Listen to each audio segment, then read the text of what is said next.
കർത്താവിൻ്റെ മഹത്വമുള്ള നാമം വാഴ്ത്തപ്പെടുമാറാകട്ടെ. അനുഗ്രഹിക്കപ്പെട്ട ഈ നല്ല പ്രഭാതത്തിനായിട്ട് കർത്താവിന് സ്തോത്രം ചെയ്യുന്നു. ഈ പ്രഭാത സന്ദേശം കേൾക്കുന്ന എല്ലാ പ്രിയപ്പെട്ടവർക്കും വീണ്ടും വരുന്നവനായ ക്രിസ്തയേശുവിൻ്റെ നാമത്തിൽ എൻ്റെ പ്രഭാത വന്ദനങ്ങളെ ഈ നിമിഷം ഓർപ്പിക്കട്ടെ. വളരെ പ്രാർത്ഥനയോടെ തികഞ്ഞ ദൈവാശ്രയത്തോടുകൂടെ ഈ സന്ദേശത്തിലേക്ക് നിങ്ങളുടെ ശ്രദ്ധയെ തിരിക്കുക. മത്തായി എഴുതിയ സുവിശേഷം 2-ാം അധ്യായം അതിൻ്റെ 15-ാമത് വാക്യം. ഹെരോദാവിൻ്റെ മരണത്തോളം അവൻ അവനെ പാർത്തു. മിസ്രൈമിൽ നിന്ന് ഞാൻ എൻ്റെ മകനെ വിളിച്ചു വരുത്തി എന്ന് കർത്താവ് പ്രവാചകൻ മുഖാന്തരം അരുളി ചെയ്തത് നിവർത്തിയാകുവാൻ സംഗതി വന്നു. ഈ വാക്യങ്ങൾക്കാണ് ദൈവത്തിന് സ്തോത്രം ചെയ്യുന്നത്. യേശുവിൻ്റെ ജനനം മുതൽ ഇങ്ങോട്ടെല്ലാം പഴയ നിയമത്തിൽ പ്രവാചകന്മാരിൽ കൂടെ കേട്ട സന്ദേശങ്ങൾ, പ്രവചനങ്ങളാണ് നിവർത്തീകരിക്കപ്പെടുവാൻ തക്കവണ്ണം ഇടവന്നത്. യേശുവിൻ്റെ ജനനശേഷം നമുക്കറിയാം, വിദ്വാൻമാർ, കിഴക്ക് നിന്ന് വിദ്വാൻമാർ യെരൂശലേമിലെത്തി. യഹൂദ ദേശത്ത് അല്ലെങ്കിൽ ബത്ലഹേമിൽ രാജാവായി പിറന്നവൻ എവിടെയെന്ന് ചോദിച്ചുകൊണ്ട് അവർ വരുന്ന ഭാഗം നമ്മൾ മനസ്സിലാക്കുന്നത്. നക്ഷത്രം കണ്ടാണ് അവർ കടന്നു വന്നത്, ആ വിദ്വാൻമാർ വന്നത്. അങ്ങനെ ഹെരോദാവ് അവരെ വിളിച്ച് ഈ രാജാവായി പിറന്നവൻ എവിടെയെന്നുള്ള ചോദ്യത്തിന് സ്തോത്രമാർക്കും മറുപടിയില്ല. കാര്യം യേശുവിനെ ജനിക്കുന്ന സമയത്ത് രാജാവ് ജനിച്ചു എന്നുള്ള കാര്യത്തിന് അവിടെയുള്ള സമൂഹത്തിനൊരു രാജാവാണ് എന്നുള്ള ചിന്തകൾ അവരുടെ മനസ്സിനകത്ത്. പക്ഷേ ഈ വിദ്വാൻമാരുടെ ഹൃദയത്തിനകത്ത് ഉറപ്പായിരുന്നു ജനിച്ചത് രാജാവാണ്. സ്തോത്രം. അപ്പം രാജകൊട്ടാരത്തിലല്ലയോ രാജാവ് ജനിക്കുന്നത്. അങ്ങനെ അവരെന്ത് ചെയ്തു?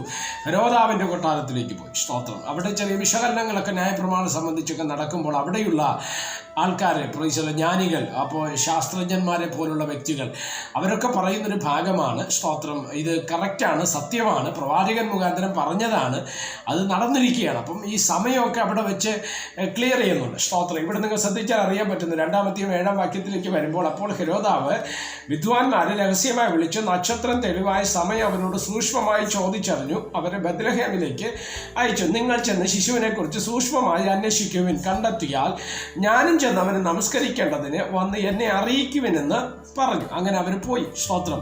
പക്ഷേ ഇത് ഹെരോദാവിൻ്റെ ഒരു തന്ത്രമായിരുന്നു കേട്ടോ. അല്ല, എങ്ങനെയാലും ഒരിക്കലും ഹെരോദാവിന് സഹിക്കാൻ കഴിയുന്ന ഒരു കാര്യമായില്ല. കാരണം ഈ രാജാക്കന്മാരെ സംബന്ധിച്ചിടത്തോളം എപ്പോഴും ഒരു പിന്തുടർച്ചയുണ്ട്. അവൻ രാജാവായി, ഇപ്പം ഞാൻ രാജാവായി കഴിഞ്ഞ് കഴിഞ്ഞാൽ അടുത്ത എൻ്റെ തലമുറ, ഇല്ലെങ്കിൽ അടുത്ത തലമുറ, ഇങ്ങനെ അത് വേറെ ആരിലേക്കും അത് കൈമാറപ്പെടത്തില്ല. അത് ഈ രാജകീയ സ്വഭാവത്തിൻ്റെ ഒരു തലം അതാണ്. രാജകീയത്വം എന്ന് പറയുന്നതും അതാണ്. സ്തോത്രം. അതുകൊണ്ടാണ് വേദപുസ്തകം നമ്മളെ പഠിപ്പിക്കുന്ന സമയത്ത് പുരോഹിത പാരമ്പര്യത്തെക്കുറിച്ച് പറയുമ്പോൾ 2 പൗരോഹിത്യങ്ങളാണ് നമുക്ക് തിരുവചനത്തിലൂടെ കാണുവാൻ തക്കവണ്ണം കഴിയുന്നത്. ഒന്ന് മെൽക്കിസേദക്കിൻ്റെ ക്രമപ്രകാരമുള്ള ഒരു പൗരോഹിത്യം, 2 ലേവിയ പൗരോഹിത്യം. മെൽക്കിസേദക്കിൻ്റെ ക്രമപ്രകാരമുള്ള പൗരോഹിത്യം എന്ന് പറഞ്ഞാൽ അത് പിന്തുടർച്ചയല്ല. സ്തോത്രം. എന്നാൽ ലേവി പൗരോഹിത്യം എന്ന് പറയുന്നത് അത് പിന്തുടർച്ചയാണ്. അത് ലേവി കുടുംബത്തിന് മാത്രം അവകാശപ്പെട്ടതാണ്. അഹരോന്റെ തലമുറകൾ കൈകാര്യം ചെയ്തു വന്നതാണ്. സ്തോത്രം.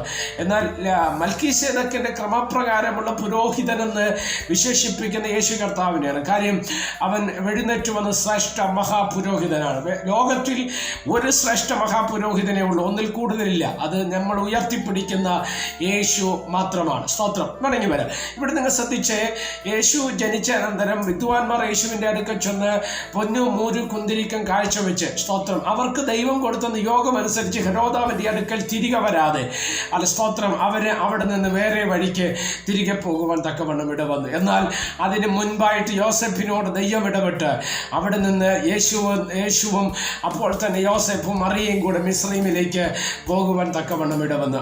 എവിടം വരെ അവിടെ പാർത്തു എന്ന് ചോദിച്ചാൽ അതാണ് നമ്മൾ വായിച്ചത്. ഹെരോദാവിൻ്റെ മരണത്തോളം മിസ്രൈമിൽ യേശു കർത്താവും യോസെഫും മറിയയും പാർക്കുവാൻ തക്കവണ്ണം ഇടവന്നു. എന്താ അതിൻ്റെ അർത്ഥം? ശ്രദ്ധിക്കണം. യേശുവിനെ ഹെരോദാവിൻ്റെ മുമ്പിൽ അപ്പോൾ കിട്ടിയിരുന്നെങ്കിൽ നിശ്ചയമായിട്ട് അവൻ കൊന്നുകളഞ്ഞേനെ. അത് നമ്മൾ താഴോട്ടുള്ള വാക്യങ്ങൾ വായിക്കുമ്പോൾ നമുക്ക് മനസ്സിലാക്കുവാൻ തക്കവണ്ണം കഴിയുന്നുണ്ട്.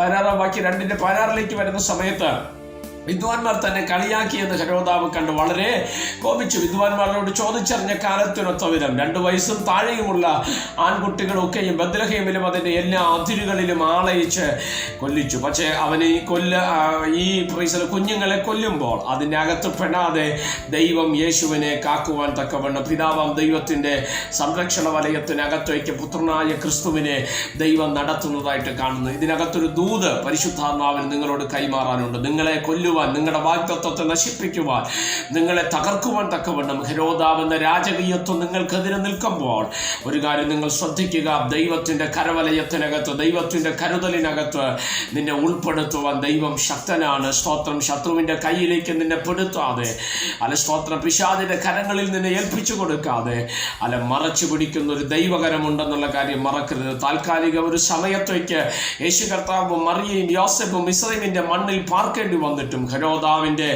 മരണം കഴിഞ്ഞിട്ടാണ് ദൈവം യേശുവിനെ അല്ല സ്തോത്രം എവിടെ കൊണ്ടുവന്നത്? അല്ല ബത്ലഹേമിലേക്ക് അല്ലെങ്കിൽ ഇസ്രായേലിലേക്ക് തിരികെ കൊണ്ടുവരുവാൻ തക്കവണ്ണം ഇടവന്നത്. അതിൻ്റെ അർത്ഥം നിനക്കൊരു തിരിച്ചുവരവുണ്ട്. 2 ദൂതുകൾ എന്ന പ്രഭാതത്തിൽ നിങ്ങളുമായി കൈമാറുകയാണ്.